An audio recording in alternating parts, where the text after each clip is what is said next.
So, dito po kasi kaya specimen campus. Ada na po tayo ma'am no health teaching ka about the prenatal checkup. Ma'am, the prenatal checkup got regular visit to a healthcare provider during pregnancy to monitor the health of the mother and baby.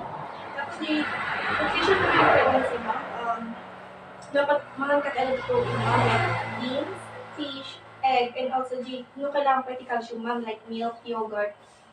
Next ma'am, got the immunization system during pregnancy. The flu shot ma'am got shot by the end of October. Tapos the RSV can protect pregnant people and their newborns. Plus the DTaP, in the third trimester aja ma'am. Tapos the birth spacing ma'am got dapat must be 3 to 5 years.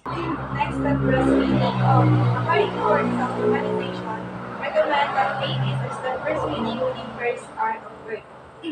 Tapos, immunization ma'am kat dapat dati yung muna kat ano yan dati PCG kay pabibig by A.